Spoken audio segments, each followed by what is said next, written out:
Olá! Hoje nós chegamos ao 20º dia do nosso plano de leitura da Bíblia durante um ano e hoje nós vamos estudar os capítulos 8 a 10 do livro de Êxodo. Dos versículos 2 a 3 do capítulo 8, as rãs representavam a deusa Hequete na vida religiosa do Egito, e as rãs eram consideradas sagradas. Aqui, o rio e as rãs, alegadamente divinos, produziram desgraças para os egípcios. Outra demonstração da supremacia do Senhor. O Senhor, através dessa praga, estava batendo os deuses do Egito a fim de demonstrar que seu poder era ilimitado ante a todos os poderes sobrenaturais do Egito. Os versículos 7 a 8 do capítulo 8, os magos do Egito apenas criaram mais rãs, aumentando o problema. Eles não conseguiram fazê-las desaparecer. Faraó, tendo sido pessoalmente afetado, faz sua primeira concessão. As pragas, no entanto, não tinham por intuito amaciar a resistência de Faraó, mas magnificar o poder do Senhor e levar o povo de Israel à fé. Versículos 9 e 10 do capítulo 8. O fim da praga estava sob o controle do Senhor. Quando o faraó escolhe o dia de amanhã para o fim da praga, ele acaba deixando o Egito mais um tempo sob a praga. Ele poderia ter pedido que a praga se encerrasse imediatamente. Dos versículos 16 a 19 do capítulo 8, pesquisadores têm debatido se esses piolhos eram os mesmos piolhos que nós conhecemos ou se seriam carrapatos ou pulgas.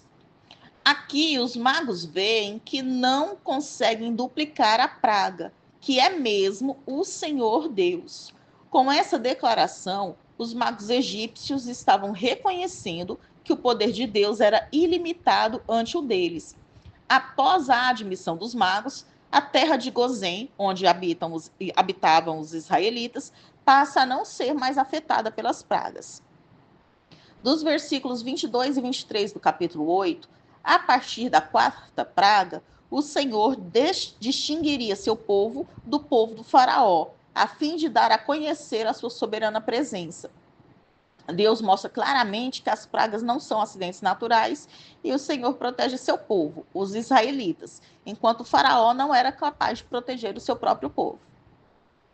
Dos versículos 24 a 28 do capítulo 4, durante a praga das moscas, Faraó começa a barganhar um acordo por menos do que o Senhor requeria, e ele vai fazendo isso até o capítulo 10.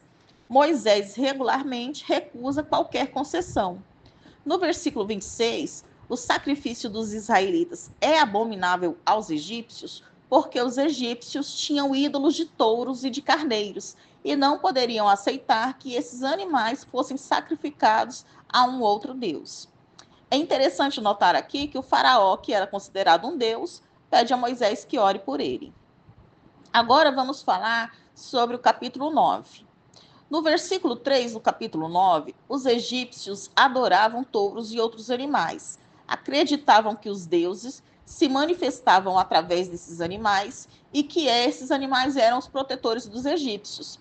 Sendo assim, a praga sobre os animais domésticos, sobre o rebanho, foi de novo um golpe direto no politeísmo e na idolatria dos egípcios. Dos versículos 8 a 11 do capítulo 9, pegar as cinzas do forno foi feito na presença do faraó, a fim de salientar o fato que o evento era sobrenatural. Se os homens não atentaram para a perda dos bens, então a disciplina começa a se estender à própria carne. Moisés e Arão ficaram diante do faraó sem sofrer, porém os magos não conseguiram ficar na presença de Moisés e Arão por causa dos tumores, das úlceras, que eles estavam sofrendo. A partir de então, os magos não mais aparecem na presença de Moisés e Arão. No versículo 12 do capítulo 9, a gente vê que em Êxodo 4, versículo 21, o Senhor disse que endureceria o coração do faraó.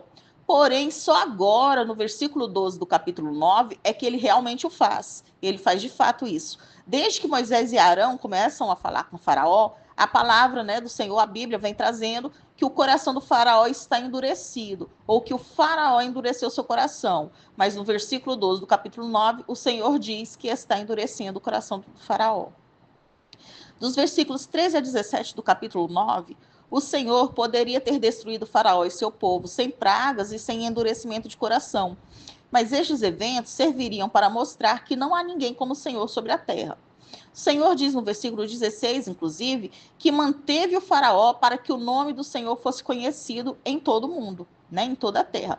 Os juízos divinos, eles são temperados com misericórdia. Deus evita uma destruição total a fim de que os egípcios saibam de seu poder e se arrependam. E a gente vê mais à frente que isso de fato acontece. Ademais, os juízos de Deus contra o faraó fariam o nome de Deus ser proclamado entre as nações. Nos versículos 20 a 21, aqui vemos que alguns egípcios começam a temer o Senhor diante de tudo que estavam testemunhando, né? Tanto que saem do campo e protegem seus animais. Outros continuavam com o coração duro. O versículo 27 do capítulo 9, Faraó confessa sua culpa pela primeira vez, mas as palavras esta vez mostram a superficialidade de sua confissão. Embora não acreditando nele, Moisés mostra o poder de Deus sobre a terra, fazendo parar a chuva de pedras.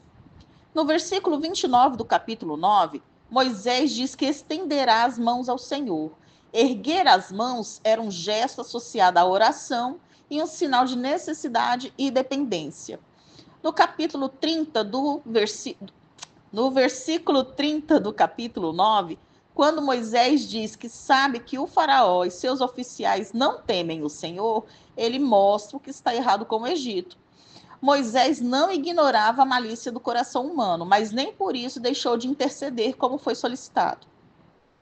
Nos versículos 31 a 32 do capítulo 9, essa informação sobre as colheitas, né, sobre a plantação, parece marcar o período de janeiro e fevereiro, um período em que as tempestades eram comuns no Egito. O linho estava em botão em janeiro e a cevada estava na espiga, seria colhida em fevereiro. O trigo e o centeio não sofreram dano porque não haviam nascido, porém depois viria a praga de gafanhotos. Agora vamos falar sobre o capítulo 10. No versículo 2 do capítulo 10, Deus muito se empenhou para que as crianças de Israel soubessem quem ele era e o aceitassem como seu Deus, com fé e obediência. Deus escolheu Abraão com o propósito de que este ensinasse seus filhos a seguirem o caminho do Senhor. A gente pode ver isso em Gênesis 18, versículo 19. Posteriormente, o Senhor ordenou que Israel, com diligência, ensinasse a seus filhos as palavras do Senhor. Isso está em Deuteronômio 6, versículo 7. No versículo 4 do capítulo 10, as invasões normais de gafanhotos no Oriente formam nuvens de gafanhotos que devoram em poucas horas toda espécie de alimento. Essa do Egito, ela foi mais severa, pois foi de um gafanhoto chamado locusta, muito temido até hoje na África. As locustas são gafanhotos altamente móveis e vorazes, que voam a uma velocidade de 15 a 20 km por hora, e os enxames podem viajar de 5 a 130 km em um dia. Versículo 7 do capítulo 10, assim como os magos se retiraram do caminho, agora os oficiais também estão se rendendo à evidência do poder de Deus, chegando a se opor abertamente à política do faraó. Dos versículos 8 a 11 do capítulo 10, em uma tentativa de evitar a praga dos gafanhotos, Moisés e Arão são levados à presença do faraó, que começou a argumentar quem deveria ir prestar os sacrifícios a Deus. Moisés, como eu já tinha dito antes, ele recusa qualquer concessão. Ele não aceita adorar no próprio Egito, e nem fazer uma jornada de menos de 3 dias deserto adentro. Ele não vai deixar para trás as mulheres e as crianças, e nem deixará seus rebanhos e manada. Dos versículos 16 a 20 do capítulo 10, os monarcas cultivam uma imagem de serenidade e controle. A pressa do faraó em chamar Moisés e Arão, sua longa confissão e seu pedido para alívio mostram o impacto da praga sobre ele, pois o Egito estava praticamente sem comida. Dos versículos 21 a 23 do capítulo 10, as trevas parecem apropriadas como um ataque ao rei egípcio, já que o faraó era considerado a encarnação do deus Sol Ra. O Egito, inclusive, tinha uma cidade de adoração ao sol, chamada Heliópolis. Novamente, o povo israelita não foi afetado. No versículo 24 do capítulo 10, as restrições do faraó à locomoção do rebanho dos israelitas mostravam que ele ainda estava relutante em se submeter ao Senhor.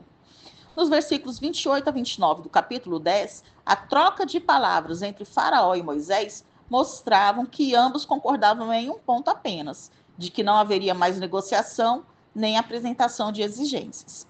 Então, encerramos hoje o estudo dos capítulos 8 a 10 do livro de Êxodo.